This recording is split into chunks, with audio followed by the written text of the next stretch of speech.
தேசிய ஜனநாயக கூட்டணியின் பாட்டாளி மக்கள் கட்சியின் பெரம்பூர் தொகுதி சட்டமன்ற வேட்பாளர் திலகபாமாவிற்கு ஆதரவாக அனைத்திந்திய அண்ணா திராவிட முன்னேற்ற கழகத்தின் பொதுச் செயலாளர் திரு எடப்பாடி பழனிசாமி அவர்கள் தேர்தல் பிரச்சாரத்தில் ஈடுபட்டார்.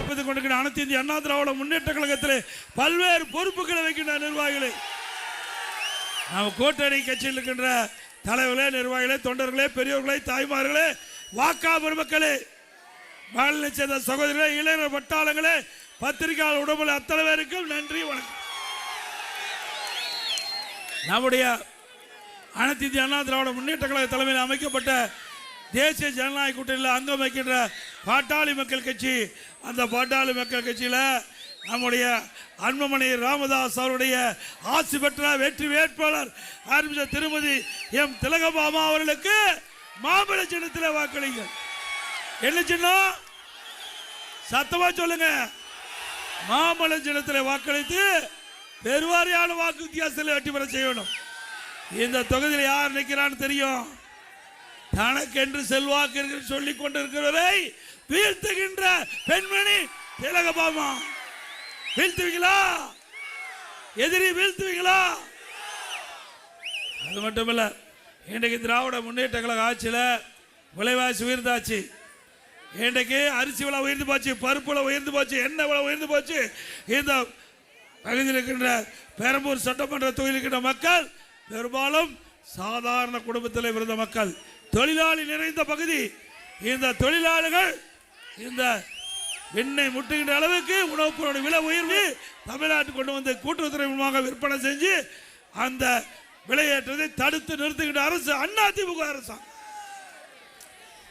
இன்னைக்கு திமுக அப்படியே இருக்குது. நல்லா சிந்திச்சு பாருங்க. கொரோனா காலம் கடுமையான சோதனையான நேரம். அந்த சோதனையான நேரத்தில் கூட விலை மதிக்க முடியாத உயிரை காப்பாற்றிய அரசாங்கம் அண்ணா திமுக அரசாங்கம்.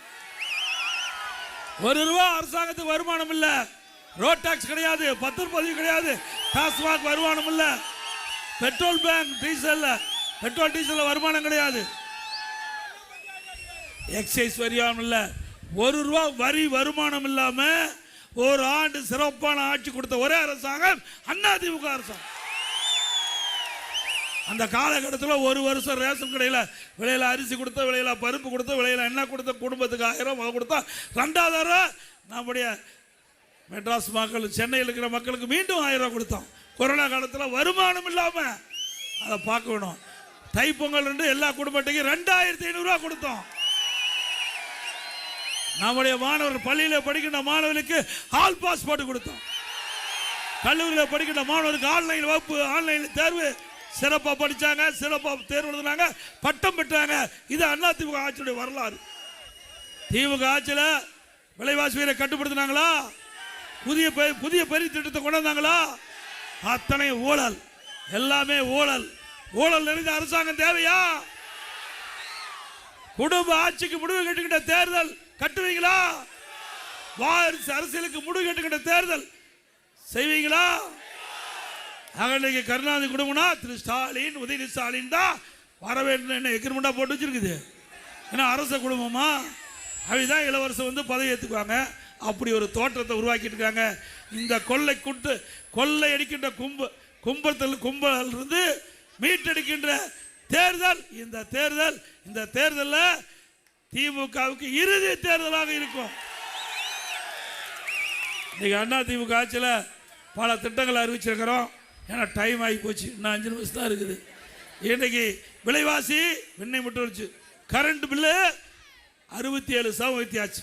கரண்டை தொட்டா ஷேக் அடிக்கும், கரண்ட் பில்லு கேட்டாவே ஷேக் அடிக்கும் திமுக ஆட்சி. அதே போல் இது மாநகராட்சி, வீட்டுக்கு 100% வரி உயர்வு, கடைக்கு 150% உயர்வு, குடிநீர் வரி உயர்வு, குப்பைக்கு வரி உயர்வு, இப்படி வரி உயர்வு ஒரு பக்கம், விலைவாசி ஒரு பக்கம், மக்கள் திண்டாட்டம். மக்கள் தத்தளிச்சுட்டு இருக்காங்க. இந்த ஆட்சியில் வேலைவாய்ப்பு குறைவு, வருமானம் குறைவு, மக்கள் படுகின்ற கஷ்டத்தை நம்ம ஆட்சியாளர் பார்க்கல. இப்படிப்பட்ட மோசமான ஆட்சி மீண்டும் தொடர வேண்டுமா?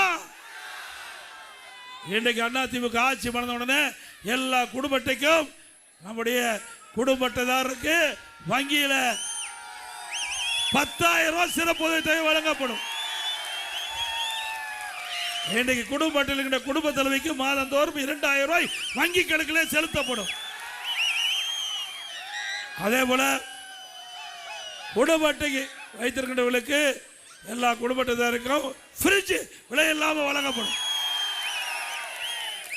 5 லட்சம் மகளிருக்கு அம்மா இருசக்கர வாகனம் 25,000 மாநிலத்தில் வழங்கப்படும்.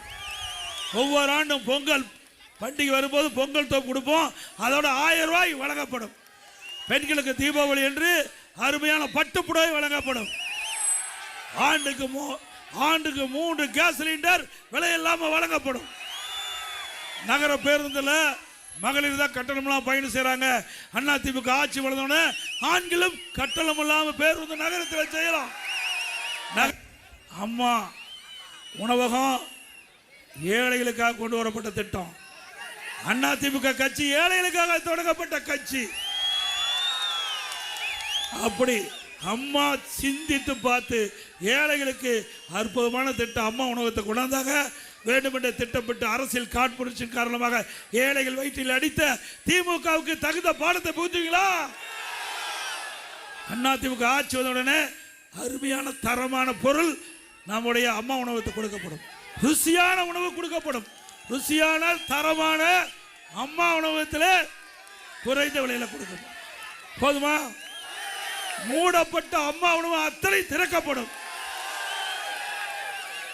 நானே நேரடியா என்னுடைய நேரடி பார்வையில் அம்மா உணவகம் இருக்கும். நான் முதலமைச்சரா உங்களால் தேர்ந்தெடுத்து வருகின்ற பொழுது அம்மா உணவகம் முதலமைச்சர் கட்டுப்பாட்டில் இருக்கும். வயறார ருசியா அம்மா உணவகத்திலே உணவு வழங்குவதுதான் எங்களுடைய பிரதான திட்டம்.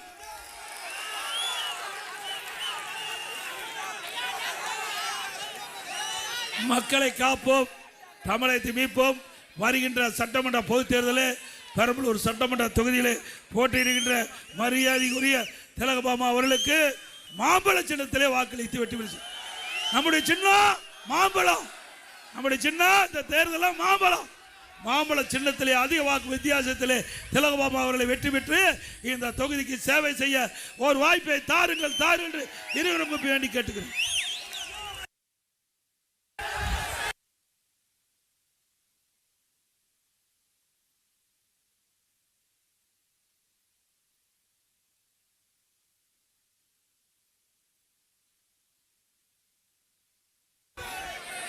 மக்களை காப்போம், தமிழகத்தை மீட்போம்.